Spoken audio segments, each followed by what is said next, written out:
प्रधान साहब, आप अपने पुराने स्टेटमेंट को सुनिए जो आपने पेपर लीक के टाइम दिया था। और साथ में ईमानदारी से आप ये भी देखिए कि पिछले 5 सालों में आपने क्या किया है। फिर आपको इस्तीफा क्यों देना चाहिए, ये डिसाइड करने में कोई कंफ्यूजन नहीं होगा आपको। अब आपको अपना ही स्टेटमेंट ढूंढना नहीं पड़ेगा, इसी वीडियो में हम आपको दिखाते हैं। And cancelling the net UGC is not a knee-jerk reaction. We have some proof. We have some proof. We have to take a decision. Sometimes decisions are very painful and hard. It's an unfortunate decision, but we have to take. This question leak is a institutional failure from NTA. That's why we are assuring you there will be a reform committee, action will be taken, responsibility will be fixed. और जितने छात्र हैं जो कह रहे हैं कि हमें इस बार जस्टिस नहीं मिली है ना, उनका क्या होगा? हाई लेवल कमेटी है। इस सारे घटनाक्रम में एनटीए जो देश की करोड़ों बच्चों की परीक्षा हर एक साल कराती है, उसकी फंक्शनिंग के ऊपर कुछ बुनियादी प्रश्न आए हैं। इस सारे परीक्षा व्यवस्था में एनटीए की कंडक्ट के बारे में कुछ विषय इस बार स्पष्टता के साथ आई है। और आज डेमोक्रेटिक कंट्री में चीज़ों को बदलते रहना पड़ता है, लोगों को आगे प्रोग्रेसिव तरीके से जाना पड़ता है। और इसीलिए एक एम्पावर्ड कमेटी बनेगा जो एनटीए की फंक्शनिंग के बारे में ग्लोबल व्यू, प्रैक्टिसेस क्या है, उसके ऊपर एक्सपर्ट्स के व्यू आएगा। अभी एनटीए ने नीट यूजी का नई परीक्षा की तिथि घोषणा किया है। 21 जून को री एग्जामिनेशन की डेट घोषणा की है। मैं और एक विषय जो मेन विषय में कहना था, अगले साल से परीक्षा, इसकी जो मूल जड़ है ओएमआर, अगले साल से नीट की परीक्षा कंप्यूटर बेस्ड टेस्ट से होगी। सर, मेरा सवाल है कि जब ऑनलाइन अगर परीक्षा होती तो आपको लगता है कि इसमें एरर नहीं होगा? ये एकदम एकदम आप कैसे तुलनात्मक ओएमआर से सीबीटी थोड़ा प्रूफ है, थोड़ा प्रोटेक्टेड है, थोड़ा उसको ठीक किया जाए। टेक्नोलॉजी देखो, साइबर क्राइम तो एक बड़ा दुनिया बन चुकी है ना, इसको हम लोग सब नई दुनिया में रह रहे हैं, तो वो भी वहाँ भी चुनौती है। लेकिन हमारे देश की सिस्टम पे हमें भरोसा करना पड़ेगा। और तुलना, ये तो इम्प्रूवमेंट की चीज़ है। सर, 4 बार अभी तक देखा गया कि पेपर लीक हुआ है। हर बार आपने ये बात कही है कि जीरो टॉलरेंस रखा जाएगा, लेकिन बार बार ये चूक हो जाती है। आखिर में कहाँ थी? नहीं, हर एक बार की नेचर बदल जाती है ना। देखो, ये हम सब एक सिस्टम चलाते हैं। सरकार बहुत जिम्मेवारी के साथ कह रहे हैं हम चीज़ों को सुधारेंगे, फिर भी एक्सीडेंट होता है, उसको ठीक करना पड़ेगा। सर एनटीए के स्ट्रक्चर में किस तरह का रिफॉर्म आप सजेस्ट कर रहे हैं? और जैसे परमानेंट एम्प्लॉयज़ नहीं है एनटीए में, कॉन्ट्रैक्चुअल बेस एम्प्लॉयज़ हैं, उनके लिए क्या करना चाह रहे हैं कि उससे लीक का चांसेस बढ़ जाते हैं? मैंने कहा कि पहले सीबीआई को अपने काम को पूरा करने दो, इसके अलावा एनटीए को और मजबूत किया जाएगा। सर, जिस तरीके से आपका एनटीए को मजबूत किया जाएगा, लेकिन साल दर साल पेपर लीक होता है, तो क्या एनटीए जिम्मेदारी लेगा कि इस तरीके से गलती ना हो? तो एनटीए ने दायित्व लिया है, तब एनटीए ने ही किया। एनटीए अकाउंटेबल है। एनटीए में जो कमियां उसको सुधारना पड़ेगा, जो भी गुनहगार है उसको परिधि में लाना पड़ेगा, और एनटीए ही अकाउंटेबल होगा। आपके अगर पुराने स्टेटमेंट का कंक्लूजन देखा जाए तो हर पेपर लीक के बाद आपकी कमेटी बन रही है। आपके अकॉर्डिंग ये कॉन्टिन्यूअस इम्प्रूवमेंट का विषय है। अब ये कब तक कॉन्टिन्यूअस इम्प्रूवमेंट चलता रहेगा, इसका परमानेंट सॉल्यूशन कब निकलेगा पता नहीं। और 4-5 बार एनटीए का पेपर तो लीक हो ही गया है। मेनली जो हाईलाइट है एनटीए का पेपर, ये नीट के लिए हाईलाइट है, यूजीसी नेट के लिए हाईलाइट है। एक बार आईआईटी में ये प्रॉब्लम हुई थी, उसको हाईलाइट है, उसको लेकर हाईलाइट है। सीयूटी पीजी में कितने दिक्कतें हुई हैं, इसको लेकर अभी बहुत ज़्यादा हाईलाइट नहीं है। आप कभी इसको भी देखिएगा, पता लगेगा आपको। तो कितना आपने इम्प्रूवमेंट कर लिया है ये सबको दिख रहा है, और इसमें कोई आपकी गलती भी नहीं है। क्योंकि हर बार क्या हो रहा है, पेपर लीक का नेचर चेंज हो जा रहा है। अभी आपने 2026 नीट यूजी के पेपर लीक में आपने क्या कहा? आपने कहा कि मेन रूट जो है ये ओएमआर का है। इसको आप अब सीबीटी करने जा रहे हैं। जब रिपोर्टर ने आपसे पूछा है कि सीबीटी करने से क्या सारे प्रॉब्लम सॉल्व हो जाएंगे, तो उसका क्या आपने आंसर दिया है, आप एक बार 2 बार उसको सुनिएगा। नेक्स्ट टाइम फिर पेपर लीक का नेचर चेंज हो जाएगा, फिर कोई आपकी गलती नहीं होगी। अब आपने स्पेसिफिकली एनटीए को लेकर क्या कहा है, इसको सुनते हैं। सबसे पहले यूजीसी नेट के टाइम आपने जो स्टेटमेंट दिया, उस टाइम आपने कहा कि एनटीए का इंस्टीट्यूशनल फेल्योर है, ठीक है। 2024 यूजीसी नेट के टाइम, फिर 2024 में ही नीट के टाइम आपने कहा कि एनटीए के फंक्शनिंग में प्रॉब्लम है, ठीक है। 2026 में नीट पेपर लीक के टाइम आप कह रहे हैं कि कुछ भी होगा तो एनटीए अकाउंटेबल होगी।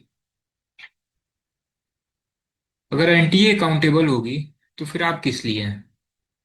आपको रिजाइन दे देना चाहिए, फिर किसी नए को भी नहीं आना चाहिए। एजुकेशन मिनिस्टर का जो पोस्ट है, इसकी जरूरत ही नहीं है फिर। जब मंत्री अकाउंटेबल ही नहीं है, जो एनटीए के ऑफिसर होंगे, जो डीजी होंगे, वही अकाउंटेबल होंगे, तो ठीक है, फिर एजुकेशन मिनिस्टर की पोस्ट रहने देते हैं, रिजाइन दे दीजिए आप। ये तो बहुत ही सिंपल हो गया। और अगर आप एनटीए की अकाउंटेबिलिटी फिक्स करते हैं, तो एनटीए की अकाउंटेबिलिटी आप किस तरीके से फिक्स करते हैं, ये आपको बहुत अच्छे से पता है। ये हमें भी पता है, कुछ और लोगों को भी पता है। जिनको नहीं पता है, अगले 30 सेकंड में उनको भी पता चल जाएगा। 2024 में जब यूजीसी नीट का मैटर हुआ था, नीट का मैटर हुआ था, उस टाइम डीजी थे, एनटीए के जो डीजी थे, ये थे सुबोध कुमार सिंह। इनको आपने हटा दिया, अकाउंटेबिलिटी आपने इनकी फिक्स कर दी, बहुत अच्छा किया आपने। इनको आपने हटाया जून में, ठीक है ना। 4 महीने हैप्पी हॉलीडे के बाद इनको फिर से आपने स्टील मिनिस्ट्री में एडिशनल सेक्रेटरी बना दिया। अगर एनटीए के जो डीजी हैं इस तरीके से अकाउंटेबल होंगे कि 4 महीने हॉलीडे के बाद उनको स्टील मिनिस्ट्री में एडिशनल सेक्रेटरी बना दिया जाएगा, और यही नहीं,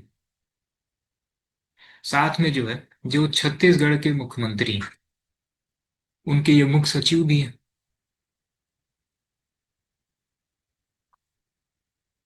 आप सीएमओ की जो है ऑफिशियल वेबसाइट पे देख सकते हैं। अब अगर इस तरीके से अकाउंटेबिलिटी फिक्स होगी, तब तो हर अधिकारी अकाउंटेबल होना चाहेगा। एनटीए का पेपर जो है, एनटीए 2018 में आई थी, 2019 से एनटीए पेपर कंडक्ट करा रही है, 19 से 2026 हो गया। एनटीए का जो नाम है ना, टेस्टिंग एजेंसी, ये बहुत सही नाम रखा गया है। ये देश के बच्चों का टेस्ट नहीं ले रही है, ये देश के बच्चों पे टेस्ट कर रही है, इसलिए नाम इसका बहुत आपने सही रखा है। आपको जो है इसको लॉन्च तब करना चाहिए जब ये टेस्टिंग से टेस्टेड में कन्वर्ट हो जाता है, तब आपको इसको लॉन्च करना चाहिए था। तुरंत जो है जैसे आपकी सारी पॉलिसी लॉन्च हो जाती है, उस तरीके से नहीं करना चाहिए था। ये बहुत ही इंपॉर्टेंट इशू है। तुरंत आपने जो है 18 में इसको बनाया, 19 से आपने इसको जिम्मेदारी दे दी पेपर कंडक्ट कराने की, और अभी तक जो है ये टेस्टिंग चल ही रही है। तो इसको आप ना हो तो रोक दीजिए, जब ये टेस्टेड में कन्वर्ट हो तब आप एनटीए को जो है जिम्मेदारी दीजिए पेपर कराने के लिए। एनटीए जो है लग रहा है ये टेस्टिंग पे नहीं, अपने रेवेन्यू पे ज्यादा फोकस कर रही है। आप अगर देखेंगे तो पिछले 6 सालों में एनटीए ने 450 करोड़ का जो है ये सरप्लस अर्न किया है। आपने इसको प्रॉफिट मेकिंग कंपनी बना दिया है। अब ये किस तरीके से अर्न हो रहा है आप देख सकते हैं। एक और बहुत बड़ा स्कैम है। आप पिछले 5 साल से मंत्री हैं, और अगर आपका ध्यान इस पे नहीं गया है या जानबूझ के नहीं गया है, तो कोई मतलब नहीं है आपका इस पद पे रहने का। एनटीए कुछ मेजर एग्जाम कंडक्ट कराती है, जैसे सीयूटी यूजी का एग्जाम कंडक्ट कराती है, इसमें कम से कम जो है हर साल 15 लाख बच्चे अपीयर होते हैं। सीयूटी पीजी का एग्जाम कंडक्ट कराती है, कम से कम 5 लाख बच्चे इस एग्जाम को देते हैं। नीट का पेपर कराती है, नीट यूजी, कम से कम 20 से 22 लाख बच्चे इसको अपीयर करते हैं। आईआईटी जेई का पेपर कंडक्ट कराती है, कम से कम 10 से 11 लाख बच्चे जो है इसमें अपीयर होते हैं। एंड यूजीसी नेट का पेपर कंडक्ट कराती है हर बार, हर साल जो है ये 2 बार में होता है। कम से कम 5 लाख बच्चे जो है इसको अपीयर करते हैं। अब इनका प्रोसेस क्या है इस चीज को समझिएगा। जैसे ही पेपर कंडक्ट हुआ, कुछ टाइम बाद जो है रिस्पॉन्स सीट आती है, बच्चे क्वेश्चन एंड आंसर को मैच करते हैं। अगर किसी भी क्वेश्चन में बच्चे को लग रहा है कि एरर है या आंसर में एरर है, तो बच्चा उसको क्लेम कर सकता है। उसको जो है फिर से रिव्यू किया जाएगा। अगर क्वेश्चन या आंसर में कुछ गलतियां होंगी तो उसको फाइनल आंसर की में सही किया जाएगा, एंड फिर उसके अकॉर्डिंग जो है मार्क्स भी इंक्रीज कर दिए जाएंगे। लेकिन फॉर एवरी क्वेश्चन, अगर आपको किसी पर्टिकुलर क्वेश्चन या आंसर में आपको अगर एरर लग रहा है, तो आपको 200 रुपीज पे करना होगा। आपको 200 रुपीज पे करना होगा। गलती है एनटीए की और पे करेगा बच्चा। आप सोच लीजिए कि सीयूटी यूजी में 15 लाख बच्चे हैं, डिफरेंट सब्जेक्ट होगा, पता नहीं कितने क्वेश्चन आंसर में गलतियां आती होंगी, बच्चे उसको क्लेम करते होंगे। सेम यही हाल सीयूटी पीजी का है। 200 रुपये आपको पे करना है और नॉट रिफंडेबल है ये। ऐसा नहीं कि अगर एरर, उसमें जो बच्चे ने एरर दिखाया है अगर वो एरर है तो फीस उसकी रिफंड कर दी जाए, नहीं। ये नॉन रिफंडेबल है, क्वेश्चन में गलती हो या ना हो, आपने अगर क्लेम किया तो 200 रुपये देने होंगे, और ये फिर जो है ये रिटर्न नहीं होगा। ये 5 साल में ध्यान नहीं गया आपका इस पे। सीयूटी पीजी का भी वही हाल है, 200 रुपये आपको पे करना है। ये एनटीए का रेवेन्यू मॉडल है, ठीक है ना। आप देखिए 200 रुपये, आईआईटी जेई 200 रुपये। सारे एग्जाम जो है आप एनटीए को दे दीजिए, बहुत सारे एग्जाम एनटीए कंडक्ट करा रही है, हर जगह यही रेवेन्यू मॉडल है इनका। 200 रुपये आपको देना है।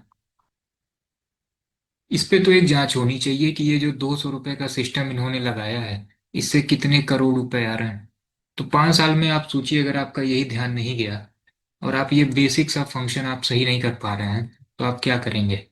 आप क्या एग्जाम पे टाइम कंडक्ट कराएंगे, क्या पेपर लीक आप रोकेंगे, जब आप एक छोटा सा स्कैम जो साफ साफ दिख रहा है, अगर ये बैकग्राउंड में होता तो कोई बात रहती।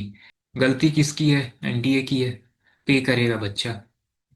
एनटीए ने अपने अबाउट सेक्शन में केवल 5 लाइन लिखा है। जो बहुत बड़े लोग होते हैं उनका अबाउट सेक्शन बहुत शॉर्ट में होता है। इन्होंने लिखा है स्पेशलिस्ट है ये, और ये एरर फ्री एग्जाम कंडक्ट कराते हैं। इसको आप हटा दीजिए, ठीक है ना। एक अपडेट दे के ये 2 लाइन अगर आप हटा देंगे तो कोई दिक्कत नहीं होगी। आप कहते हैं एरर फ्री आप एग्जाम कंडक्ट करा रहे हैं, स्पेशलिस्ट हैं आप जो पेपर कंडक्ट करा रहे हैं, अगर किसी पर्टिकुलर क्वेश्चन में या आंसर में गलतियां हैं तो बच्चे उसको क्लेम करें, उस पर चार्ज लेने की क्या जरूरत है। बच्चा जो है एप्लीकेशन फॉर्म के लिए फीस तो पे कर ही रहा है ना। एनटीए ऐसा भी नहीं कि 100 रुपए में, जैसे बहुत सारे गवर्नमेंट फॉर्म जो है ये 100 रुपए के होते हैं। इनके फॉर्म 100 रुपए के नहीं होते, कैटेगरी वाइज डिपेंड करता है। 500 से लेके, ठीक है ना, 1500 तक के फॉर्म है। नीट यूजी का 2000 से 2500 फॉर्म है। तो फॉर्म की फीस इनकी रिजनेबल है, ठीक है ना। सीबीटी मोड में कराते हैं, सारी चीजें मैनेज करनी होती हैं, तो सब कुछ यहाँ से बैलेंस हो जाएगा। इसकी तो कोई जरूरत ही नहीं है, फिर ये किस लिए है। तो आप सोचिए जब आप ये छोटा सा इशू सॉल्व नहीं कर पा रहे हैं तो फिर क्या करेंगे अब। 5 साल हो गया आपको, आराम करिए आप। बीजेपी को भी जो है इनका इस्तीफा ले लेना चाहिए। ये जो बीजेपी के अंदर ईगो है, वे मंत्रियों के त्यागपत्र नहीं होते हैं भैया, वो यूपीए गवर्नमेंट नहीं है, एनडीए गवर्नमेंट। इसको आप हटा दीजिए। क्योंकि जो है एक टाइम पे कांग्रेस में भी ये ईगो था, फिर क्या हाल है कांग्रेस का आप देख रहे हैं। आपको भी इसीलिए लाया गया है। जब आप 2014 में आए थे तो लोगों के अंदर जो है कुछ इस लेवल का कॉन्फिडेंस था। अमेरिका क्या कहता था, क्या हो तुम, आज हम कहते तू क्या है बे। अभी भी आपके पास 2-3 साल का टाइम है। अगर इसको इम्प्रूव नहीं किए तो जो हाल इस समय कांग्रेस का है फिर वही आपका हो जाना है, ठीक है ना। तो इतना ईगो भी ठीक नहीं है।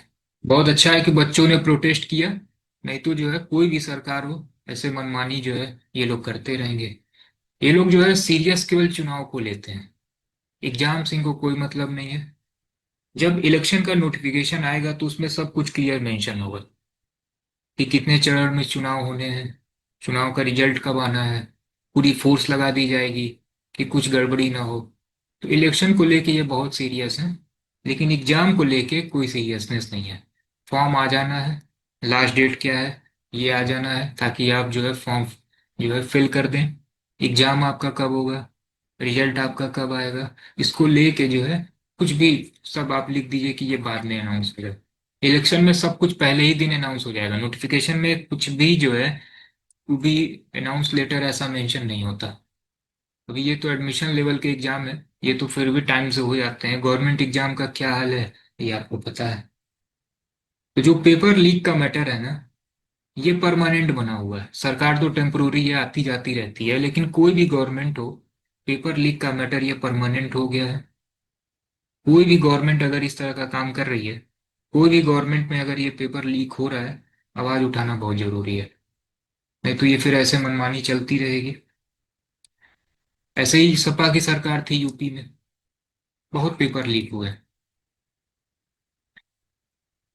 यही रीजन है आज अपोजिशन में है। महाराष्ट्र में इस समय बीजेपी की सरकार है, पेपर ही लीक हो रहा है। कांग्रेस की सरकार थी काफी टाइम तक राजस्थान में, इतने सारे पेपर लीक हुए हैं। कभी भी आपको जो है इनके प्रोटेस्ट में राहुल गांधी नहीं दिखाई दिए होंगे। तो जितनी भी राजनीतिक पार्टियां हैं ना, ये सब अपनी राजनीति करते रहेंगे। बस आपको कभी भी लग रहा है कि कुछ गलत हो रहा है, आवाज उठाना बहुत जरूरी है। उसी से ये सही होगा, इसके अलावा कोई सॉल्यूशन नहीं है।